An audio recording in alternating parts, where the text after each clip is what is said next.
Good morning and welcome to the National Newspaper Publishers Association's Let It Be Known. Round and round and round they go and went in the U.S. House of Representatives on Tuesday and then again on Wednesday. Kevin McCarthy has now failed to receive a majority of the vote for the speakership 6 times, and the House cannot move forward with business until a speaker is elected. Well, where in the world do they go from here, and who is Byron Donalds? Well, we're going to discuss that this morning with a great group of folks. We have Austin Cooper of the Washington Informer. We have Robin Massengale, and we have attorney Robert Tarver. But first, let's check out this clip.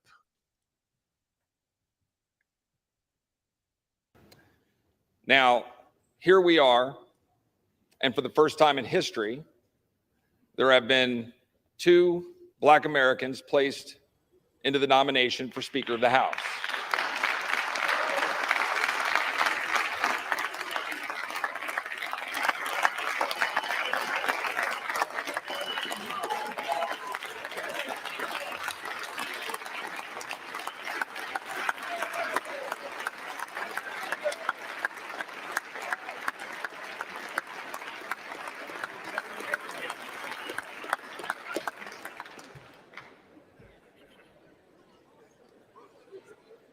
And this is Chip Roy. However,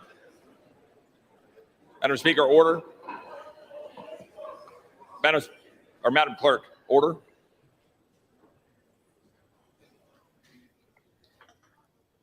We do not seek to judge people by the color of their skin, but rather the content of their character. Byron Donalds. You know, my first thought on that is, what a show. And then you had members standing and clapping. First of all, neither one of those African Americans are going to get the speakership unless something really strange. Strangeness has already happened, but something extremely these guys would have to go home.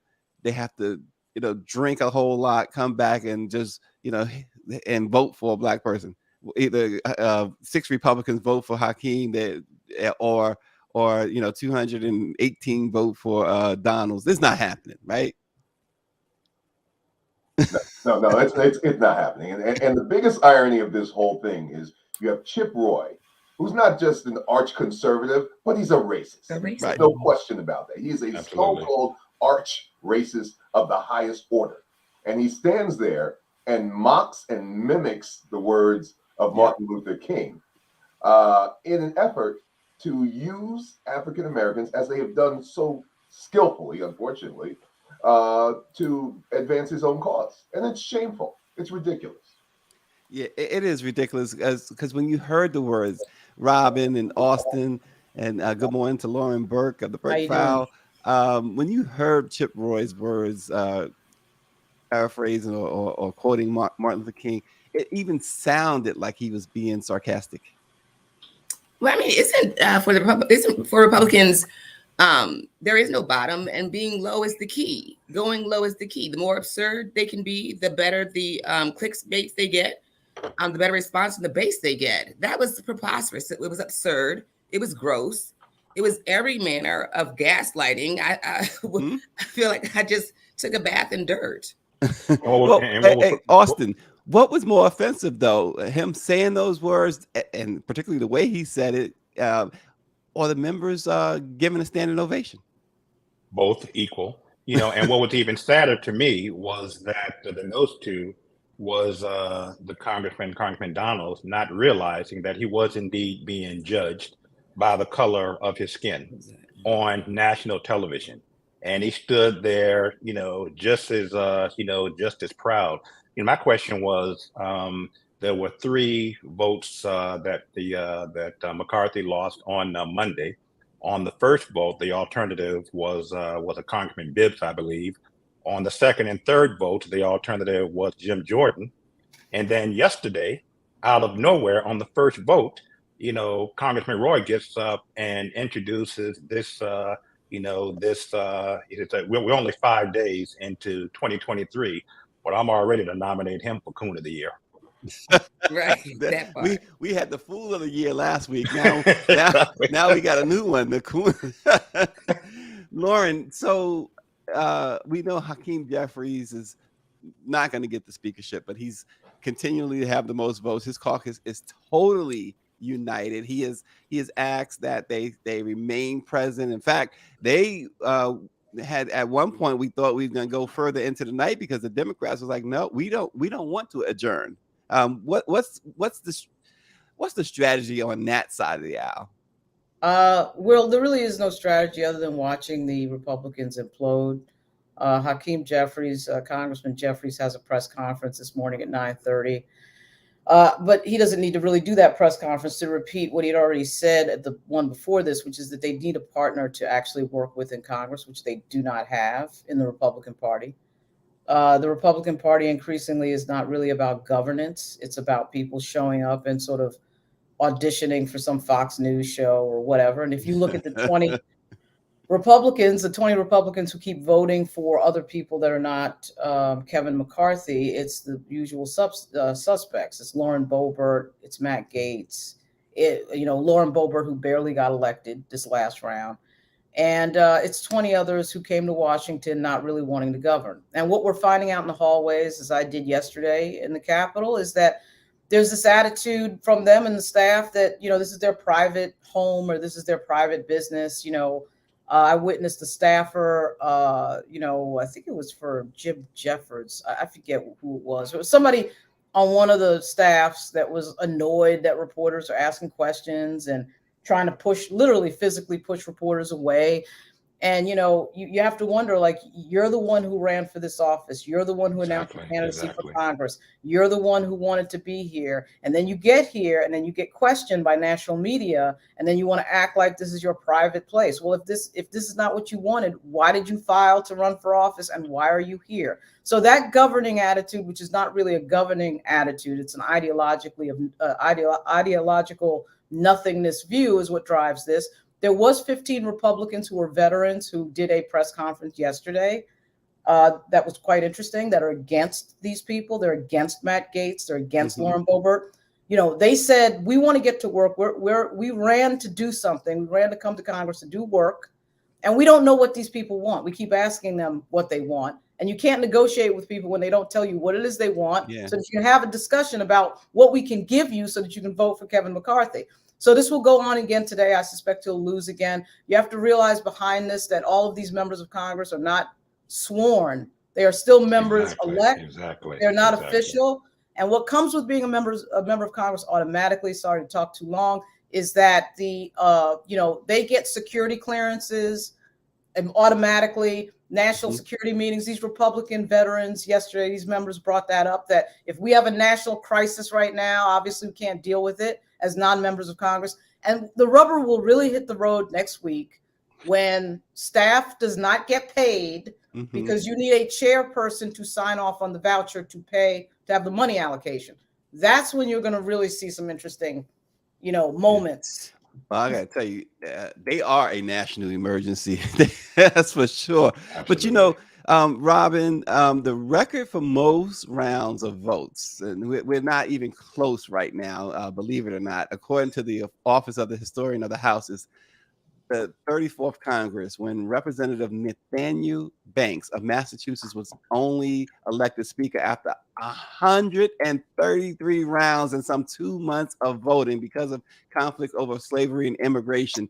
Of course, the political atmosphere was as tense then as it is today. And it took 2 months, Robin, 2 months. Do you see Kevin McCarthy holding out for 2 months?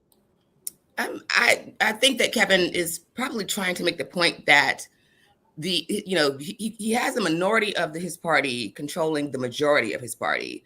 I don't think that he will that it would even go as long as 2 months. I think there's going to have to be a concession at some point. I don't think that he would allow it. It's humiliating enough for him now. I think he might just be holding out for that little piece of, again, you have minority rule in the country already, but now you have minority rule in the Republican Party over the majority of people who don't want these outsiders, for lack of a better word, in power. So do I think it'll go 2 months? No. Do I think he'll be humiliated again today? Absolutely. These are people, like Lauren said, they want nothing. You can bargain with them for nothing. So I think they'll do another round of embarrassment today. Yeah, Attorney Tarver, is there anything on the legal side here that can come into play? Is there anything there legally? Look, legally, no business can get done. Legally, you can, unless those individuals are sworn, there literally is no real Congress. And just think about that. As Lauren pointed out, particularly, none of the business can get done. So yeah, there's real legal jeopardy in terms of that. If you're asking, do any of those individuals suffer any potential consequences? No. But one thing you have to really look at here is that if there is no strategy, if there is no end game, if there's nothing that any of them can say we can reach consensus on, then there really is no way to resolve this in a reasonable fashion. You know, Kevin McCarthy could say, hey, okay, look, I'll step down, but let's talk about who you're going to support. They can't even do that because they can't even reach that consensus. And so it's difficult to see how this can be resolved absent these carrots and sticks. Hey, I'm going to allow you to, bring this motion to the floor with one vote in order to be able to remove the speaker. Hey, we're going to remove our money with the Citizens for Good Government. We're not going to pour money into these districts to challenge Republicans. All that does is just put a number of roadblocks in front of any individual speaker to be able to move forward. So this thing is really incredibly difficult to resolve. Well, I have to laugh because Power 96 writes in, this is, to me, it's hilarious. Kevin McCarthy will sell his soul and buy a space heater in hell. That is an incredible statement. I mean, there is just not enough, humiliation that McCarthy will put himself through. I was texting a member of the CBC yesterday during the vote, and my specific question was, how much humiliation can Kevin McCarthy take? When will he have had enough? And his response was, as much as he can take. Give him more. And this is Kevin McCarthy. But let us all keep in mind that I think what they call themselves, the the never Kevins, and I've heard several names for this group. But this is the latest version of the Tea Party, and this is the latest version of the Freedom Party. I mean, I remember I guess it's 2010 when the Tea Party first came on the scene, that I recall during the debate with the Affordable Care Act. Yep. And I remember looking at these folks on TV, and I couldn't understand the anger and the hatred and spitting at CBC members. You all may recall as they were walking into the Capitol, and this was early Trump, and what we see now is the latest version of Trump. However weak and unweakened he may be. I mean, it was Newt Gingrich who really first kind of brought in that scorched earth policy. Good point. His strategy of the Republican contract with America. There was no contract. There was a contract to burn it all down then. And this is just further down the road. You have how do you work with extremists? This is democracy confronting authoritarianism that they've allowed to grow in the country and in the party. So now this authoritarian threat has basically taken over their party. But it was Newt that brought in that scorched earth policy. Good point. Absolutely. Yeah. So, Lauren, Donald Trump tried to tepidly anyway step in and encourage the House to vote McCarthy in. But why do they hate McCarthy so much? His party. We know why outsiders do. Well, the discussion with the group that has been discussing various things with McCarthy over the last really 6 months is the same group that was having an argument with him 6 months ago for certain concessions should the Republicans flip the House, which was always expected to happen, and in fact, of course, did happen. That group, Matt Gaetz and Andy Biggs and Lauren Boebert, it's not so much about hating McCarthy as it is about a philosophy of governance, which is no governance at all, and talking about draining the swamp and never getting down to the macro level of what exactly we're talking about. And anybody who's seen Jim Jeffords or Matt Gaetz or Lauren Boebert perform and speak knows that there's nothing really behind this other than some sort of general ideological belief that there should be, either very limited government or no government at all. And that really boils down to, when you have people around like Paul Ryan or John Boehner, who actually came up believing that, they wanted to get some things done in government, they hate those people. Lauren Boebert isn't here for anything. Lauren Boebert is here to talk and be on Fox News.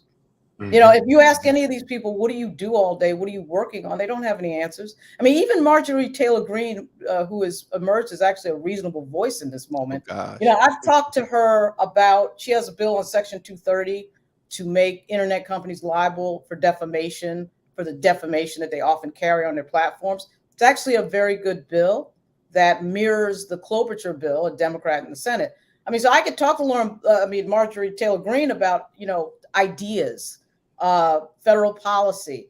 I don't know that I could have that conversation with Lauren Boebert or Matt Gaetz. Matt Gaetz would appear to be here for absolutely nothing that I can see that has anything to do with legislative policy. So they hate, to answer your question, Stacey, they hate McCarthy because McCarthy is a little bit more of a throwback Republican than one would think, looking at his visits to Mar-a-Lago. But still, he is not just totally there for ideological purpose and then that's it. He does want to do some stuff. So they hate that. What do they believe? What does Andy Biggs believe in other than cartoons about AOC? Well, what do these people believe in? Nothing.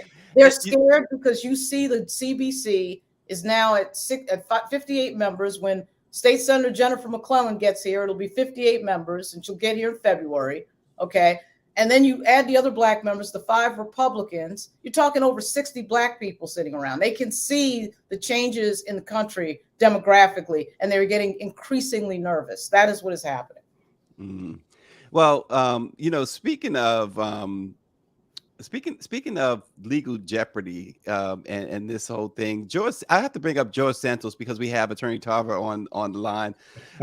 Attorney Tarver, before we get back to McCarthy and even we want to go into Byron Donalds a little bit, but just briefly, if you can, George Santos, what type of, let me ask that question, legal problems does he now face? Well, look, the interesting thing about that is there is no real crime for being a liar. There's nothing specific. However, when you attach lies to actions, that's where you have a problem. A lot of what is going to bring him and has brought him scrutiny from both the federal and state officials is how he managed to finance his campaign. Did it come from private donors? Did it come from a pass-through, so to speak, where private donors made donations to him, and he attached them to his campaign? That's where the problem's going to come in, and so those investigations are ongoing now. I've actually spoken to individuals in the Attorney General's office in the state of New York, and they proceeded with that. And in fact, they actually had begun an inquiry even prior to the big firestorm. So the investigation is actually a little bit further than people know or believe. Now, that's not going to affect Mr. Santos from being sworn in, assuming that the House can get its act together. But it may impact him in terms of moving forward. They need him right now. Kevin McCarthy needs him right now. And so he's basically insulated from any type of real action. Even, they can't even speak badly of Mr. Santos at this point. God forbid you say that what he did was wrong just in telling the lies that he did. So, he's got some real problems. And I suspect, I'm not big on predictions, but from what I have seen from the outside, I predict that this man will at some point be indicted. Yeah. And, interesting there, if I may interject quickly, there is a serial liar and there is George Santos. Now, keep in mind, yesterday or Tuesday, the first day that they were, doing these votes, this man was crazy enough to issue a tweet, right, in which he said that I have just been sworn in by the Speaker of the House. There is no speaker, and as Stacey, somebody said earlier, everybody is not technically, is representative-elect. Yeah. So that's, Robin, we saw a video which went viral. In fact, it was 2 parts of the video.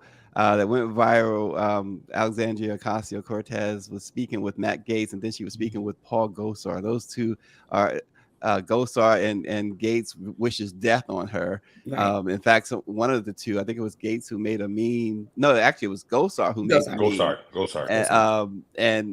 But her response to that, apparently the GOP has gotten so desperate that they went to her to try and broker some sort of deal, and she was like, "We are not helping y'all out." I mean, doesn't that show the desperation there?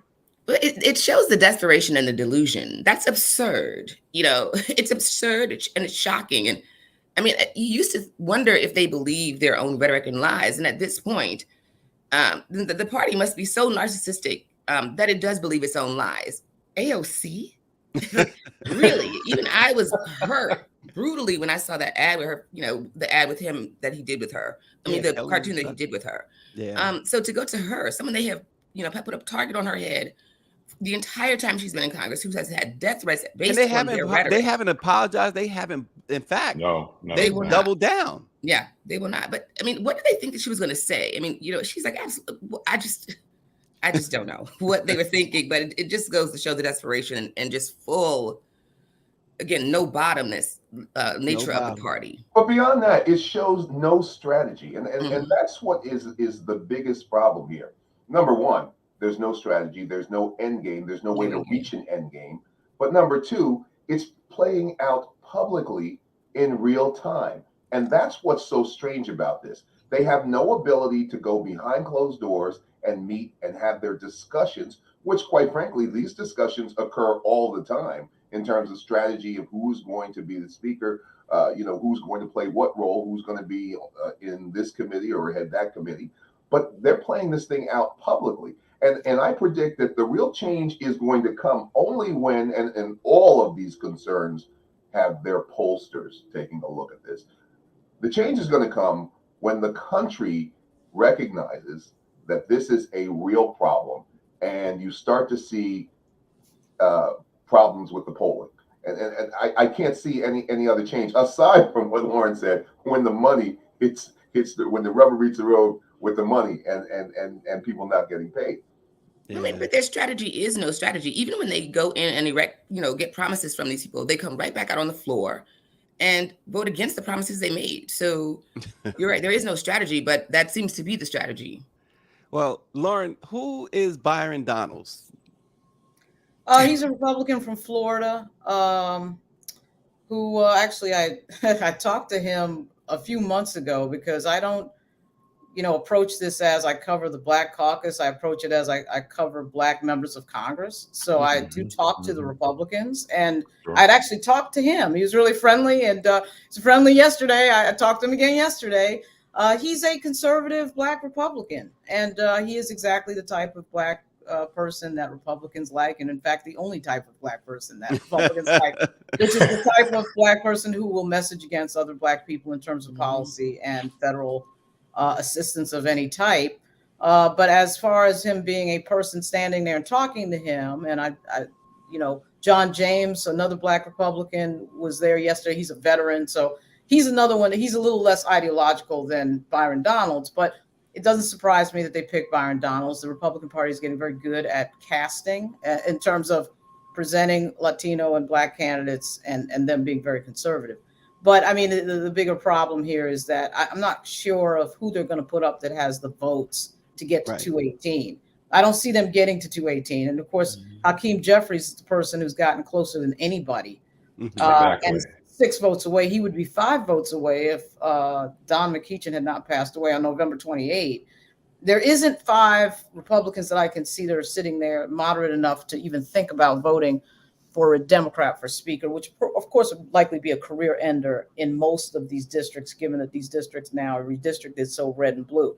But we did have a group of Republicans. We had Fred Upton sitting around last year that were fairly moderate. At least you could have a discussion with. But I mean, I think the fact that Gosar was talking to AOC really didn't mean too much. A lot of these members across the aisle talk to each other. It's not complete Mortal Kombat. The one member that I do think people do believe, and I did a piece for The Guardian yesterday on security, because of course the Republicans took down all the security. Yeah. One member that I do think people do not like is Lauren Boebert. There's two members of Congress that people, I think, seriously, personally do not like. Ted Cruz is one of them, and Lauren Boebert. And when you talk to members of Congress, they will tell you to your face, this person is dangerous. She's going to bring a gun onto the floor of the U.S. House, and I am concerned about that. So, but other than that, Byron Donalds is a fairly friendly, affable person that you can actually have a conversation with. You may not agree with him, but he is not he's not a person that's terrible that just blocks all conversation or something like that. So, well, he's originally from Brooklyn, New York. He's a product. Everybody's from Brooklyn. Everybody's from Brooklyn. Well, you remember Mia Love? Mia Love was from Brooklyn. Mia Love was from Brooklyn. Yeah, he single mom, 3 kids. He says that they struggled when they were young, when he was young, and that was really what catapulted him into becoming a success. That's his story. But here's something I want to pose to you guys. David Youngblood brings this up as a potential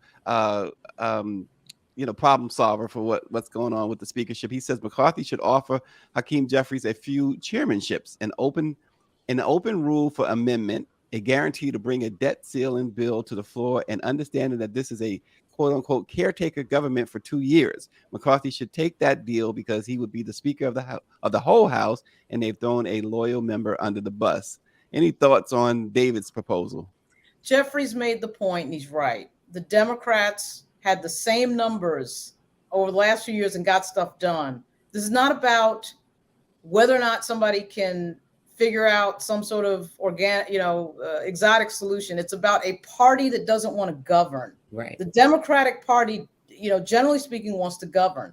These people at these 20 votes do not want to govern. And when you don't want to govern, you don't want to have conversations about. But would that appease? Would Jeffries consider that? Because then McCarthy wouldn't need those 20 Republicans. Well, at 9:30, he will be asked about that exact question you just asked, and we'll hear his answer. But I think it'll be the same as it was the other day when he said, "We do not have a negotiating partner. Right. We do not have a partner on the other side to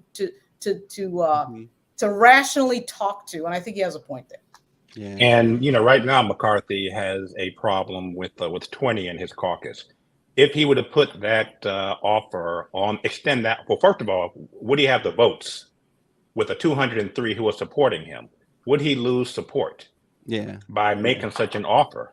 So I mean, he may expand his headache, because I don't know that those 203 would be open to this type of power sharing. Yeah. You're probably, based on everything that this panel has said this morning, I don't see a path there either. With that said, is there any path at all for McCarthy? He can step down.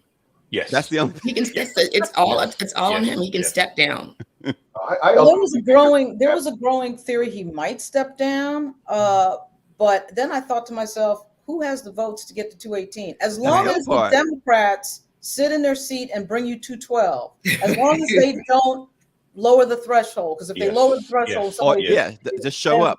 But so far, they've been a united 212, and the members, by the way, have been advised that they may have to stay through the weekend. Sorry, Mr. Tarver. I interrupted Tarver. Yeah. No, that's not a problem. You basically said what I was going to say. But the fact of the matter is, I do believe Kevin McCarthy is going to be Speaker, because there is no consensus alternative candidate. And particularly, whatever consensus alternative candidate you may have is now going to be bound by the concessions that Kevin McCarthy has already made. Right. So they're going to step in the same shoes that he has. And I'm not convinced that there's anyone who's willing to do that. I think you're going to get a Kevin McCarthy who's going to be beholden to so many different interests that it's going to make governing impossible. But it's going to allow him to be Speaker. And who in their right mind would want? I'm sorry, Attorney. Who in their right mind would want to try to be the Speaker? I mean, it's like being an airline pilot and saying, "Okay, you can take off, but we've cut the brakes." I mean, right. I have no steering power. And there's going to be exactly. There's going to be a lot of turbulence. Well, listen. Let's before we go, the CBC. You mentioned the CBC 58 members. Stephen Horsford is the new CBC chair.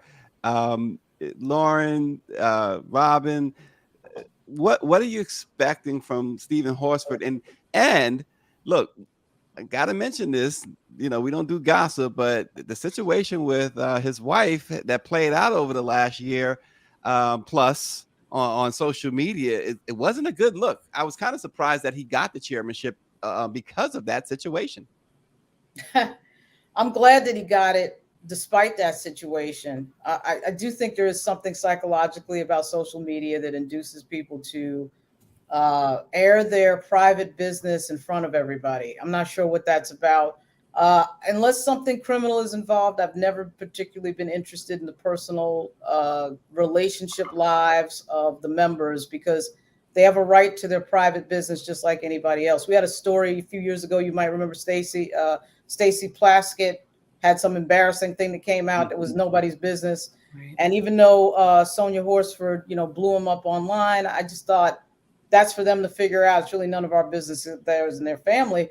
But that's just me. And I know that it gets clicks and all that, but I'm like, whatever. I do think he is an interesting choice, though. He's had a very, some close elections. He lost an election. And then he came back.